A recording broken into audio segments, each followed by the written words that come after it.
예, 박근혜 정부가 출범한 지 한 달이 지났습니다. 잇따라 인사사고가 터지면서 민심이 사실 예전 같지는 않은 것 같습니다. 네, 원인이 어디에 있고 어떻게 해법을 찾아야 할지 자세한 내용 나눠보겠습니다. 김종래 충남대 초빙 교수와 함께 하겠습니다. 안녕하십니까? 안녕하세요. 예. 오늘 여론조사가 있으니까 먼저 여론조사를 좀 보고 이 말씀을 좀 나눠보도록 하겠습니다. 예. 갤럽 여론조사 결과부터 좀 살펴보도록 하겠습니다. 역대 정권의 첫 한 달 지지율을 좀 봤습니다. 지금 박근혜 대통령 44%는 긍정적인데 19%는 부정적으로 나왔습니다. 김영삼, 노무현, 이명박 정부보다는 다소 좀 낮은 그런 모습을 나타내고 있습니다. 네, 리얼미터 조사인데요. 박근혜 대통령 국정수행 지지율입니다. 긍정평가가 51.9%고요. 부정평가가 35.2%인데요. 긍정평가가 조금씩 하락 잠깐 했다가 조금씩 다시 올라가고 있는 상황입니다. 예. 자, 이번에는 박근혜 대통령에 대한 기대감 70%를 넘었는데 지금은 이제 64.4% 정도로 약간 내려왔습니다만은 여전히 그래도 우리 국민의 64.4%는 박근혜 대통령이 잘할 것이다라는 기대감을 나타냈습니다. 교수님, 전체적으로 일단 지지율부터 본다면 44%의 의미 약간은 좀 낮지 않은가라는 생각도 드는데 어떠세요? 좀 안타깝습니다.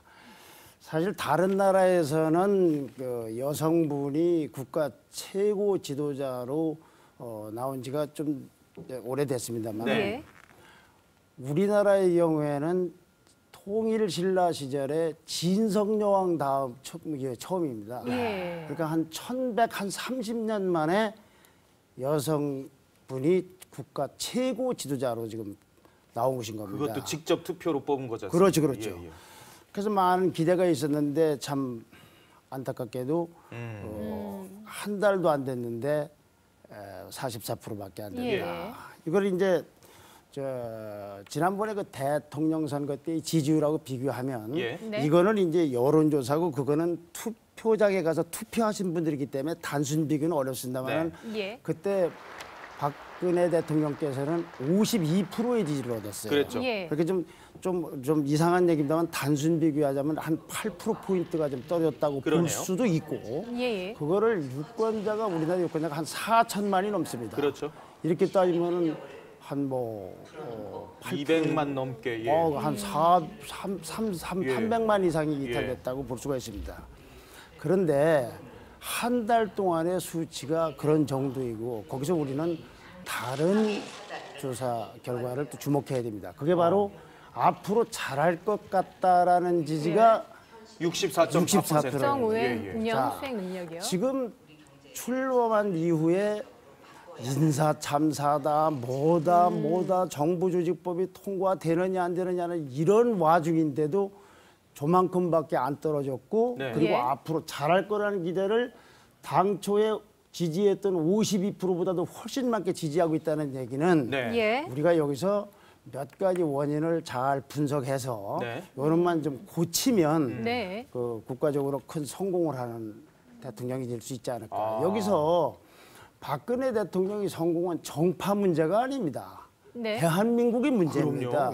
우리가 이렇게 전 세계가 주목하고 여러 가지 독특한 과정을 거쳐서 대통령 된 1130년 만에 나온 대통령을 성공해야 되는 것은 정치적 선호 관계가 아니기 때문에 저도 가감 없이 좀 몇 가지 말씀을 드리고자 합니다. 몇 가지 문제 고쳐야 된다는 얘기를 지금 하고 계신데 어떻게 몇 가지가 고쳐야 되는 문제점들이에요? 첫째는 이제 소소한 것들이야 다 알려져 있고 아는 분이기 때문에 제가 보기에는 왜 이런 원인이 이렇게 나왔고 그리고 앞으로 뭘 고쳐야 되느냐 하면은 첫 번째는 대통령은 너무 준비가 많이 돼 있어요. 너무 준비가 많이 돼 있다고요? 너무 많이 준비돼 있다. 그런데 참모들은 너무 준비가 안 된 아마추어들이다.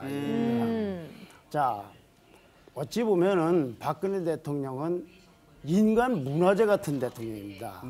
자, 소녀 시절부터 청와대에서 크셨지. 그렇죠. 20대 이미 퍼스트 레이디를 했었지. 그다음에 은둔 생활을 하면서도 비명에 가신 부모님을 또 생각하면서 여러 가지 생각을 하셨을 거고 예. 또 15년 동안 당신 말씀대로 준비를 했단 말이죠. 그러니까 이분은 너무 많은 준비를 돼 있고 전 세계 한국의 대통령만큼 권한이 있는 국가 통치자 중에서 네. 저렇게 어렸을 때부터 준비한 분은 없습니다. 오바마 대통령이 몇 년 준비했을 것 같습니까? 다른 나라 대통령 한번 보십시오. 예. 이분처럼 많이 한 분이었기 때문에 인간 문화재 같은 분이다. 예. 그래 그런 사례들이 많아요. 예를 들면은 지금 업무 지시를 업무 보고를 받을 때 부처로 보면 첫째, 둘째, 셋째하고 다 이해할 만큼 머릿속에 들어있다 이거죠. 예. 취임식 날은 의상을 4번을 바꿔 입었어요. 그랬죠. 이만큼 그렇게 모든 거 가방 하나니 이걸 통해서 어떻게 메시지가 가야 된다는까지 그렇게 준비를 많이 했는데 매우 안타깝게도 참모들은 준비할 시간이 없었어요. 그분들은 넓은 의미로 보면은 대통령 당선되는 데까지만 준비가 돼 있었을 거예요. 그렇죠. 예. 그때 좀 대단히 미안한 얘기지만 호텔 비서실장 임명된 게 언제입니까? 곽상도 민정수석 임명된 게 언제입니까? 맞아요. 예. 그 이분들은 준비할 시간이 길어봐야 한 일주일 아니면 뭐 전전날 통보받으면 그때부터 한 거예요. 그렇죠. 그리고 준비할 시간이 없는 겁니다. 어. 자, 그러니 여기서 대통령께서는 나의 참모들이 미처 준비할 시간이 없었다라는 거를 이해를 하시고 네. 그다음에 참모들은 내가 너무 준비가 안 돼 있구나. 대통령은 너무 많이 준비가 됐다는 걸 절감을 해야 된다 이거죠. 아마 이게 불통 논란하고도 관련이 있을 겁니다. 예. 그리고 첫 번째는 그거고요. 준비된 대통령, 준비 안 된 참모. 그렇죠. 두 아마추어 번째는요? 참모들. 두 번째는 이 인사 실패와 관련된 얘기입니다. 역시 인사 문제군요. 네. 인사 문제는 얼핏 생각을 하면 검증이 시스템이 잘못되어 있다, 부실 검증이다 이렇게 얘기를 합니다. 그렇죠. 네. 예. 그것이 틀렸다는 얘기가 아닙니다. 그러나 그거는 일면만 보고 있는 겁니다. 네. 자, 누가 저보고 어떤 공직을 제의도 안 하겠지만 제의가 오면 네. 저는 보통 이럴 것 같아요. 자, 역대 청문회에서 낙마한 사람은 이렇게 낙마했고 낙마하면 유형이 많지도 않아요. 자기 성찰을 딱 그렇죠. 해보죠. 예. 병역 문제, 탈세 문제, 무슨 부동산 투기 예. 문제, 하다못해 다운 계약서 문제, 그건 네. 몇 개 되지가 않아요. 그렇죠. 논문 예, 표절 예. 문제는. 본인이 제일 잘 알고 있어요. 그럼요. 그런데 지금 검증이지 이 검증이 수사가 아닙니다. 예. 그럼 본인이 감추고 있는 거를 검증 시스템이 아무리 되고 검증 인력이 아무리 있다 하더라도 그걸 어떻게 알아요? 우리 엄 기자님께서는 부부간에도 모르는 게 있지 않습니까? 아이고, 그럼요. 그걸 어떻게 알아요? 그럼요. 열경찰이 한도둑을 못 잡는데. 그래서 지명받은 분들이 내가 이게 민간 기업이 아니고 청문회까지 나가고 국사를 다루는 중책이라고 하면 스스로를 검증해 봐야 돼요. 검증할 것도 없죠. 자기는 알고 있는 문제입니다. 그러니까 대통령이나 청와대의 잘못이 아니라는 얘기를 하고 계시는 거잖아요. 그 잘못으로만 얘기하는 것은 잘못됐다는 그렇죠. 얘기죠. 자, 예. 예를 들어 보십시오. 이번에 그 공정거래위원장 한만수 진호 위원장. 후보자 보십시오. 예. 아니 해외 수십억씩 그 계좌가 있다라는 거 본인은 알고 있죠. 본인은 알고 있는 거 알고 있죠. 아닙니까? 예. 그다음에 김병관 국방장관 지명자 네. 상장되지 않은 주식을 사서 미얀마까지 가서 사진까지 찍은 거 자기는 본인은 알죠. 알고 있는 거 아닙니까? 그걸 예. 어떻게 그러니까 이 검증은 수사가 아니에요. 그러니까 저 사람 평판은 어떤가, 저 사람은 평소 살을 때 어떻게 사는가, 그리고 자료에 의해서 하는 것이지. 네. 제 아무리 여기서 시스템을 바꿔도 본인이 감추고 있는 한 예. 이렇게 된다 이거죠. 그리고 이 사람들이 또 이상한 게 평소에는 그래도 뭐 해명이라고 해요. 네. 예. 근데 언론에 보도가 내면 그때부터 또 고치를 결정하는데 더 이상 대통령에게 누가 안 되고 국가에 뭐 이상 혼란을 주지 않게 해서 왜 그걸 예. 갑자기 얘기합니까? 그죠? 본인들이 예. 제의가 오면 야 나는 이거 공직은 안 되겠다라고 예. 하면 저는 뜻은 감사하지만 못하겠다라는 얘기를 할 수 있어야 된다. 이게 공직자가 가야 될 길입니다. 이게 무슨 하급 공무원도 아니고 청문회라 국가 명운이 달린 사람들이에요. 그럼요. 네. 이런 분들은 무슨 준비가 된 겁니까? 거짓말한 준비밖에 안 돼 있는 사람들이에요. 예. 자, 세 번째는 또 번째는요? 뭐가 문제입니까? 그러면? 세 번째는 이제 여기부터는 조금 어려운 말씀인지 모르겠습니다만 예. 지금 시대는 예. 누가 뭐라고 해도 디지털 시대가 돼 있는 그렇죠. 겁니다. 네. 그 디지털 시대에 맞는 국가 목표를 정해야 되는 겁니다. 예. 박근혜 대통령은 그 목표는 저는 상당히 잘 정했다고 봅니다. 미래창조과학부도 미래창조과학부, 내놓고. 그다음에 맞춤형 복지라든가 그렇죠. 예. 등등해서 시대에 맞는 디지털형 국정을 정해놓은 목표를 네. 정한 겁니다. 그런데 안타깝게도 이거를 구현하기 위한 수단으로서의 정치는 아날로그 정치를 하고 있는 것 같다. 아날로그 정치. 저차원적인 정치가 또 문제군요. 네, 그러니까 디지털적인 국정 목표하고 아날로그 정치가 서로 이렇게 맷돌처럼 어긋나 돌고 있다 그런 예. 얘기죠. 예. 자, 그럼 아날로그하고 디지털은 뭐가 다르냐? 예. 뭐가 옳고 그런 걸 떠나서 네. 디지털 시대는 수평 마인드 그리고 공유, 개방, 소통, 공감, 참여 그리고 개방 이런 것들이 주된 디지털 정신이다 이거죠. 아날로그는 폐쇄, 네. 지시 명령, 수직 이거다 이거죠. 네. 예. 그러니까 지금 디지털 시대에 맞는 목표를 정했으면 그걸 관철하기 위한 수단으로서도 예를 들면 정치라든가 정무적 감각도 디지털적이어야 되게 돼. 네. 패션이 디지털 패션이어야 되는데 아. 이 점이 좀 아쉽지 않나. 그런 예를 저는 어디서 보냐면은 예. 지난번 대국민 연설할 때 주먹을 불끈 쥐는 같은 장면 같아서 아 저건 아닌 거 아닌가라는 생각이 들어요. 그런 거에 대한 예, 제가 대학생 시절에 박정희 대통령이 하는 연설 같은 걸 많이 지들은 봤습니다만 박 대통령 그렇게 막 흥분하고 그런 연설은 좀 본 적이 없어요. 네. 예. 지금 시대가 또 흘렀고 하니까 디지털 목표에 많아. 또 디지털의 여성적 센스가 굉장히 맞는 거예요. 네. 인자함, 아주 소상함 그리고 자비로움 이렇게 해서 풀어나가야 되는 게 아닌가. 그리고 정책과 정치, 예. 디지털 이게 좀 안 맞지 않는 게 아닌가. 마지막은 또 뭘까요? 마지막은 이게 이제 우리 국민 전체가 생각을 해야 되는 문제인데 네. 5년 단임이라는 한계가 있는 겁니다. 아. 네.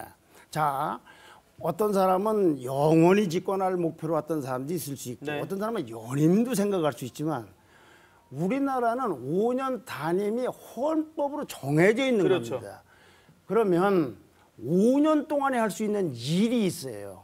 근데 이 박근혜 대통령께서는 본인도 준비를 많이 하셨지. 네. 예. 또 여러 가지 박정희 대통령이 좀 아쉽다고 생각되는 뭐 민주주의를 더 좀 법과 원칙에 따라 완성시킨다든지 아니면은 복지국가를 아주 완성을 하겠다. 예. 이 목표를 5년 내에 세운다는 것은 좀 무리가 온다 그런 얘기죠. 그러니 자, 내가 이 과도기에 이 큰 국가의 초석을 닫고 물줄기를 틀었다. 여기서 좀 만족을 하셔야지. 완성을 아니, 하려고 아주 그냥 하는 뭐 게 그냥 아니라. 아주 숙 예. 이게 다 한다. 이건 5년 내는 불가능하다. 그래서 또 다음 사람이 한번 그래 큰 물줄기 이정표를 만들었다. 그게 엄청나게 중요한 겁니다. 엄청난 거죠. 예, 예, 그렇죠. 그것만 네. 해도요. 예. 미국 같은 나라의 지도자들도 보면은 그대 다 완성되는 게 아니라 누가 있고 이어서 누가 있고 누가 있고 청나라에도 보면은 권룡제, 옹정제, 강희제도 다 이렇게 되고 그다음에 누가 되고 이렇게 되는 거고 중국도 그렇지 않습니까? 1세대 지도자들은 어떻게 되고 2세대 지도자는 어떻게 되고 3세대 그러니까 우리도 박근혜 대통령께서도 좀 5년 단임이 내가 시간이라는 한계에 있다라는 걸 좀 절감하시면 어떨까 싶은 시간의 겁니다. 한계를 인정하고 네. 국정 운영을 해달라는 얘기죠. 네. 예. 그래서 이런 것들이 좀 잘 반성이 돼서 한 개인의 무슨 스타일이 어떻고 뭐 수첩 인사고 불통이고 이렇게만 할 게 네네. 아니라 예. 공직되려는 사람도 자기 소위 양심이라는 걸 갖고 참모들도 준비했다는 걸 절치부심 느끼고 네. 새누리당도 강 건너 불 부듯이 하지 말고 자기들도 앞장서 설득하고 이렇게 해서 이 한 정권이 아니라 국가 때문에 성공시키는데 우리가 기여를 해야 되는 게 아닌가. 그런데 아까 보다시피 예. 이 여론조사 지표가 저런 희망을 보여주고 있는 게 아닌가. 아. 네. 마지막으로 준비된 대통령, 준비 안 된 참모, 그리고 공직자의 자격이 없는 사람들의 공직 진출, 아날로그식 정치, 그리고 마지막 5년 단임에 한계가 있다라는 것을 인정을 해야 된다. 이 부분을 지적을 해주셨군요. 조만간 다시 한번 모셔가지고 제가 하나만 더 말씀드릴게요. 예. 박근혜 대통령께서는 박근혜 스타일을 만들어야 돼요. 강남 스타일 얘기를 하면은 정치판에서 이상할지 모르지만 싸이가 만든 강남 스타일처럼 박근혜 대통령은 박근혜 스타일을 만들어야 돼요. 네. 박근혜 스타일이라고 해서 무슨 불통 이게 스타일이라는 게 아니라 예. 박근혜 스타일을 만들어요. 제 생각에는 정치를 엔터테인먼트처럼 받아들이셔야 됩니다. 그러니까 정치 엔터테인먼트. 즐거운 정치. 그렇죠. 즐겁고 신나고 예. 흥겨운 이런 정치. 이거를 컨셉으로 해서 박근혜스럽다. 박근혜 스타일은 이렇다. 그러니까 모든 사람이 여밀락처럼 즐겁게 하는 정치. 이게 이 시대에 맞는 게 아닌가 싶습니다. 그렇군요. 네, 알겠습니다. 새 정부에 대한 조언까지 우리 지금까지 김종래 충남대 초빙 교수와 함께 얘기 나눠봤습니다. 네, 오늘 말씀 고맙습니다. 감사합니다. 감사합니다.